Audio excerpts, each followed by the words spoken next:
Lewis Hamilton's words after Austin hit harder than the Texas heat. Ferrari gave him a car full of questions, and once again, the 7-time world champion answered with talent instead of excuses. He didn't win.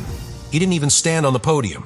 But what he did behind the wheel was another reminder that class never fades, even when the machinery tries to hide it.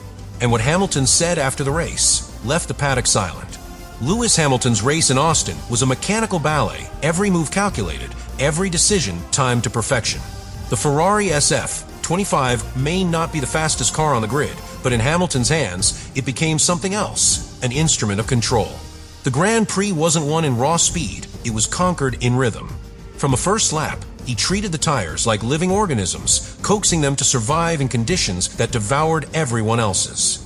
The surface temperature hovered above 50 degrees, and yet his degradation curve was almost flat. That isn't luck, that's mastery of feel. It's a sense of touch that only champions possess, where every corner is not just a point of reference, but a conversation between man and machine. Ferrari's engineers had warned him before the race, "Lewis, we're on the edge of thermal management. Be careful." Most drivers interpret that as fear. Hamilton interprets it as data. He started on a medium compound, knowing they would degrade fast, and spent the first 10 laps driving with mathematical precision. His throttle traces were textbook smooth, progressive, and perfectly aligned with corner exit loads. He lifted in places where others pushed, but the lap times barely suffered. That balance between aggression and patience is what defines him. The telemetry later showed that Hamilton's tire temperatures stayed within 2 degrees of the ideal window for more than 30 consecutive laps, something no other Ferrari driver managed. It wasn't just driving, it was science performed at 250 kilometers per hour. As the race unfolded, Hamilton's ability to interpret live data through feeling became Ferrari's secret weapon. The car was heavy on fuel and prone to sliding through the mid-speed corners, which caused excessive rear tire wear. He adapted instantly, changing his entry technique to use more steering rotation and less throttle on exit, effectively reducing the load spike that destroyed grip. Each lap was a lesson in energy flow between driver, chassis, and tires. While others radioed complaints, Hamilton communicated solutions. "The balance is neutral now, but we're losing rear grip and traction zones," he said calmly. It wasn't a complaint, it was a plan forming in real time. And that's what separates him. He doesn't react to problems. He evolves around them.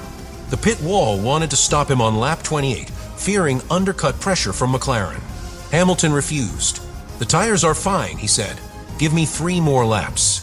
They listened reluctantly, and he delivered. His pace on worn mediums matched cars on fresh tires.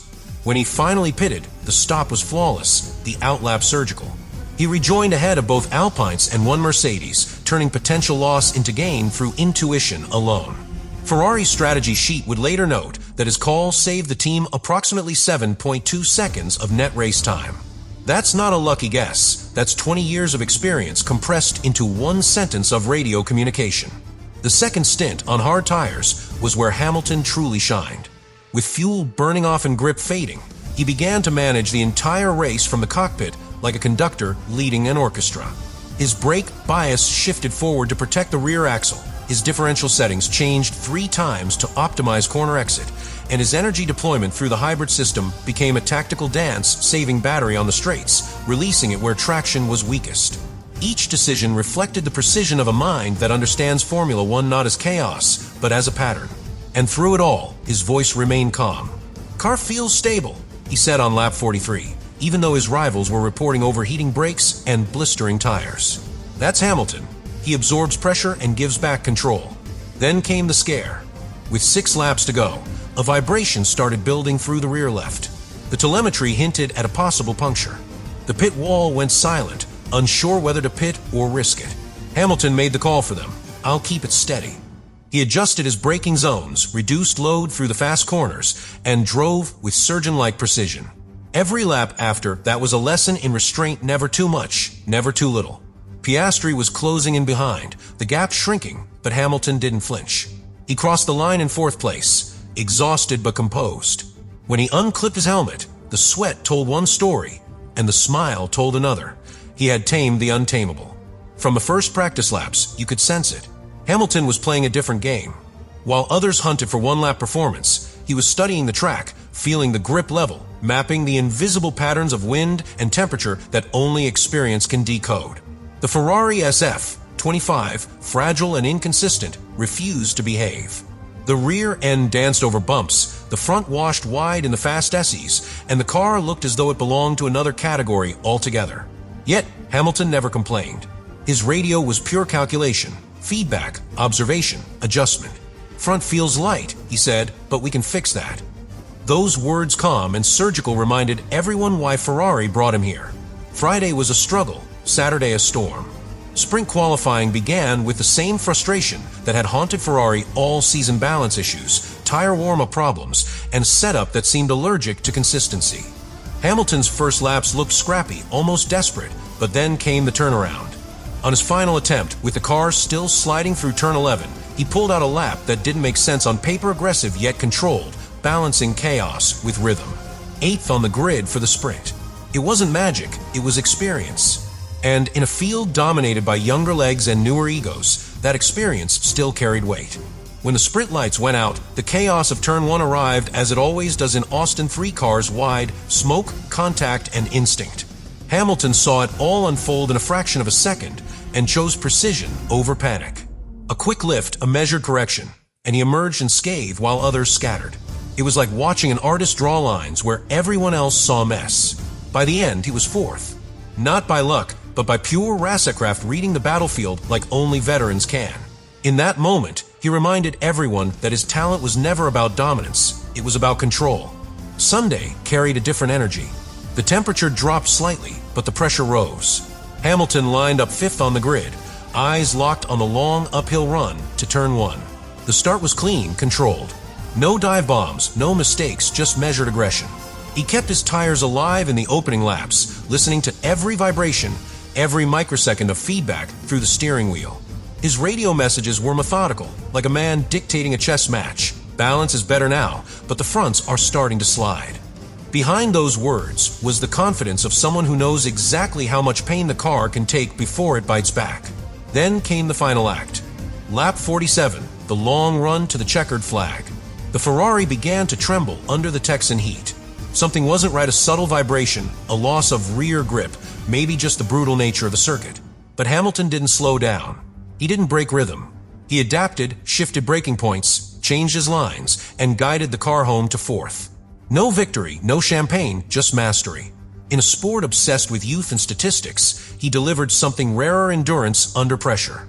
As he crossed the line, he didn't shout, he didn't celebrate. He simply said, "We got the most out of it." A simple phrase, but beneath it lived everything he stands for: professionalism, patience, and pride. Ferrari arrived in Austin knowing that their biggest rival wasn't Red Bull or McLaren, it was themselves. The SF-25 is a complex, temperamental machine, brilliant on one lap, unstable across a stint. On smooth circuits it sings, on bumpy ones like the Circuit of the Americas, it trembles. From the very first practice session, the engineers saw warning signs: excessive bouncing on the rear axle, poor traction out of turn 11, and erratic tire temperature management that made the car unpredictable. For a team with Ferrari's heritage, that inconsistency isn't just frustrating, it's humiliating. Yet amid the chaos, one man refused to lose composure.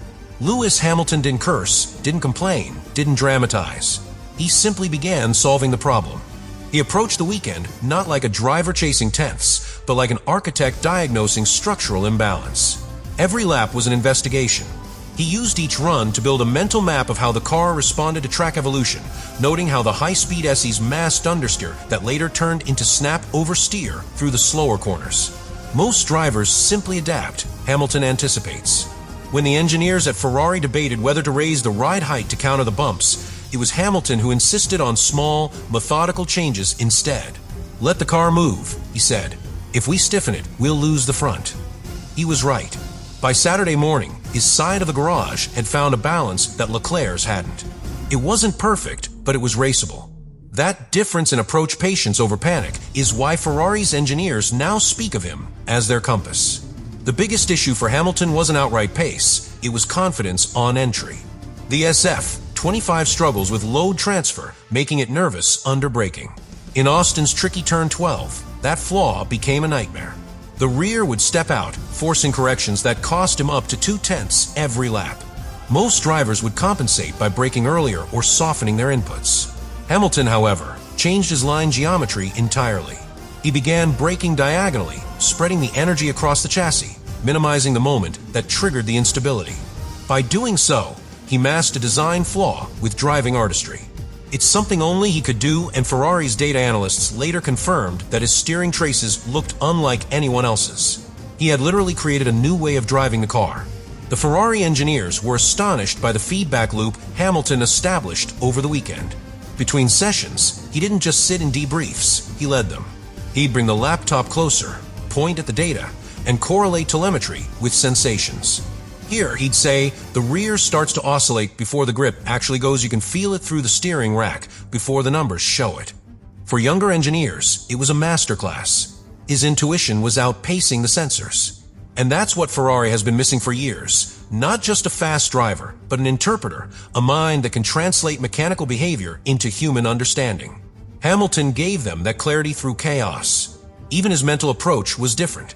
While others in the team still carry the emotional scars of past failures, Hamilton radiated calm. He reminded them that perfection is built, not found. During the worst moments of Friday's setup confusion, he told his race engineer, "We've been here before. We'll find it." That kind of leadership matters. It turns panic into purpose. And the results showed by Saturday afternoon, Ferrari's tire degradation had improved by nearly 15%, not because of new parts, but because Hamilton's driving style and feedback allowed them to rebalance the aero platform within legal parameters. In short, he gave them stability, the rarest resource in Maranello's garage. But perhaps the most revealing part of Austin wasn't in the numbers. It was in the silence between them. When qualifying ended, and he walked back to the garage, the mood was different. There was no shouting, no hand-wringing. There was respect. Ferrari's mechanics, some of whom had worked under Schumacher, whispered the same words. He's the real deal. Hamilton had reminded them of what a world champion truly is, not just speed on track, but discipline under fire. He turned a car that wanted to collapse into a car that finished fourth. That transformation didn't come from luck. It came from the same thing that's defined his career: relentless clarity of purpose.